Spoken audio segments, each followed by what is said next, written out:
Hello and welcome to this online interactive session in Study with Fussy project. Today our topic is how to speak English language fluently. आज का जो topic है बड़ा ही interesting होने वाला है। इस वीडियो को कम्प्लीटली देखिएगा क्योंकि ये वीडियो देख के आपके लिए English language it will be a just piece of cake. जी हाँ, पीस ऑफ केक रह जाएगी। बड़ा इजी ट्रिक होगा उस चीज़ को याद करने के लिए, तो ये वीडियो कम्प्लीटली देखिएगा। आज का जो हमारा टॉपिक है वो इसलिए हम लोग डेवलप कर रहे हैं क्योंकि जो हमारी पहली क्लास है इसमें हम हर स्टूडेंट को अपने साथ लेके चलेंगे। आज हम लोग पढ़ेंगे 7 ऐसे गोल्डन रूल जिनको याद करके हम लोग इंग्लिश लैंग्वेज को बड़ा इजीली याद कर सकते हैं, उसको समझ सकते हैं कि हमारा जो पहला प्रोसेस है कि गाइडेंस। आज हम सिंपली आपको गाइडेंस देंगे, आपको कोई बात याद नहीं कराई जाएगी। पहला लेक्चर है, इस लेक्चर में आपको सिंपल गाइड किया जाएगा कि इंग्लिश लैंग्वेज को लर्न कैसे किया जा सकता है, उससे याद कैसे किया जा सकता है। तो 7 गोल्डन रूल्स हैं उसको याद करने के लिए जो मैंने आपके सामने लिख दिए हैं, और ये रूल्स याद करके आप भी इंग्लिश लैंग्वेज को ईजीली याद किया जा सकता है, उसको मेमोराइज किया जा सकता है, और आप अपने प्रोफेशनल लाइफ में, आप अपने एकेडमिक लाइफ में कहीं पे भी उसको यूटिलाइज कर सकते हैं। तो वीडियो का हम लोग स्टार्ट करते हैं। सबसे पहले accept that learning is difficult. सबसे पहले तो आप ये मान लें कि लर्निंग बहुत मुश्किल है, दूसरी जुबान सीखना बहुत मुश्किल काम है। ये कोई पीस ऑफ केक नहीं है, ये कोई इजी टास्क नहीं है, इसके लिए बहुत हरकुलियन टास्क है जिसको याद किया जा सकता है। तो ये लर्निंग इज डिफिकल्ट, सबसे पहले इस चीज़ को याद कर लें कि लर्निंग बहुत मुश्किल काम है। फिर हम लोग बात करेंगे सेकंड नंबर पे, इनरिच योर वोकैबुलरी। अपनी वोकैबुलरी को बढ़ाएं, अपनी वोकैबुलरी को इंक्रीज करें, इंग्लिश के वर्ड्स रोज़ पढ़ें, उनको एनालाइज कीजिए, उसको याद करें। इस तरीके से आपको वोकैबुलरी भी याद हो जाएगी।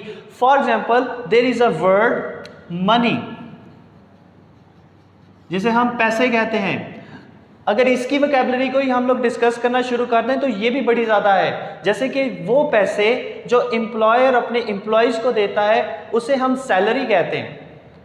वो पैसे जो एक मास्टर अपने सबऑर्डिनेट को देता है वो हम उसे वेजेस कहते हैं, जिसे उर्दू या हिंदी में हम दिहाड़ी भी कहते हैं, यानी डेली वेजेस पे काम करने वाला। अगर हम वही पैसे किसी वेटर को दें तो वो टिप कहलाती है। अगर वही पैसे हम अदालत में लेके जाते हैं या अदालत से पैसे हम लेते हैं तो वो फाइन कहलाता है। यानी कि पैसा वही है, पैसे की डिफरेंट वोकैबुलरी है according to the different things. अब वहाँ पे वो फाइन कहलाता है। और अगर गैर कानूनी किसी को रिश्वत दे रहे हो तो वो ब्राइब कहलाता है। यानी आपके जो पैसों की वोकैबुलरी है वो काफ़ी इनरिच है। आप अपनी वोकैबुलरी को एक्सपेंड कीजिए। फ्रूट्स की वोकैबुलरी को देख लें, एक वर्ड है उसके आगे बेतहाशा इकसाम है, उन टाइप्स को याद करें। Enrich your vocabulary. थर्ड है प्रॉपर प्रोनाउंसिएशन। अपनी प्रोनाउंसिएशन को बेहतर कीजिए। आप सही तरीके से अल्फाज बोल नहीं पाते, जैसे कि वीक डेज की बात करें, वेंसडे लफ्ज़ होता है वेडनेसडे कहा जाता है। सैटरडे लफ्ज़ होता है क्योंकि ये सैटर्न से निकला है, इसे सैटरडे कहा जाता है, गलत प्रोनाउंस किया जाता है। आप अपनी प्रोनाउंसिएशन सबसे पहले ठीक करें, इस तरीके से लर्निंग इंग्लिश की ईजी हो सकती है। Then we will move on to the fourth one, idiomatic expression. जी हाँ, इडियोमैटिक एक्सप्रेशंस को आप याद करें। आप लैंग्वेज को, मुहावरों को, ज़रबुल मिसाल को, प्रोवर्ब्स को देखना शुरू कर दें। जैसे कि अगर हम लोग बात करें कि इसको तो खाने की ABC भी नहीं आती। अब ABC का मतलब होता है बेसिक नॉलेज, किसी चीज़ का बेसिक नॉलेज भी नहीं है आपको। अब वही हम फिक्रा डिफरेंट जगह पे यूज़ भी कर सकते हैं। इसको कुकिंग की ABC भी नहीं पता, इससे ड्राइविंग की ABC आती है, यानी इट्स मीन कि ये ड्राइव कर सकता है। इसे टीचिंग की ABC आती है, इसे फिजिक्स की ABC आती है, इसे मैथ की ABC भी नहीं आती। तो इसका मतलब ये होता है बेसिक नॉलेज। अपनी लैंग्वेज को डेवलप करना शुरू करें, मुहावरों को इस्तेमाल करना शुरू करें, ज़रबुल मिसाल को इस्तेमाल करना शुरू करें। आपकी लैंग्वेज फिट हो सकती है, आपकी लैंग्वेज एक्सट्रीमली गुड हो सकती है। नंबर 5 में हम लोग बात करेंगे surround yourself in English speaking environment. जी हाँ, अंग्रेज़ी ज़बान सीखनी है, अंग्रेज़ी ज़बान बोलनी है तो सबसे पहले आपको इंग्लिश स्पीकिंग एनवायरनमेंट चाहिए जिसके अंदर आप दूसरों से कन्वर्स कर सकें। जब तक आप दूसरे लोगों से सुनेंगे नहीं और बोलेंगे नहीं तब तक आप अंग्रेज़ी ज़बान नहीं सीख सकते। ये ऐसे ही है कि आपको सडनली कोई बंदा आके कहे कि आप चाइनीज़ बोल के दिखाएं, आप रशियन बोल के दिखाएं, आप नहीं बोल सकते क्योंकि वो प्रॉपर इन्वायरमेंट हमारे पास नहीं है। तो कोशिश करें आपका कोई फ्रेंड, आपके कोई टीचर, आपका कोई दोस्त ऐसा हो, आपको कोई एक ऐसा इन्वायरमेंट मिल जाए जिसके अंदर आप अंग्रेजी ज़ुबान को अच्छे तरीके से बोल सकते हो।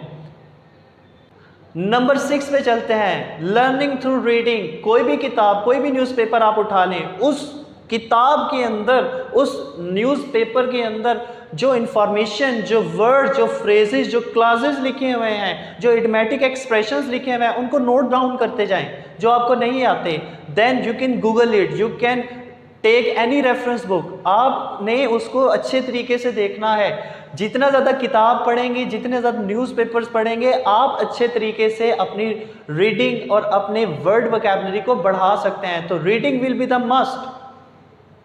7, डेली स्पीकिंग प्रैक्टिस करें। जो कोई आपको नजर आता है उसके साथ अंग्रेजी जुबान के पूरे सेंटेंसेस बेशक ना बोलें, आप पूरे क्लासेस भी ना बोलें, सिंपली कुछ वर्ड्स, कुछ चंक्स बोलें। जैसे कि ये तो बहुत अच्छा लग रहा है, वाओ दैट्स फैंटास्टिक।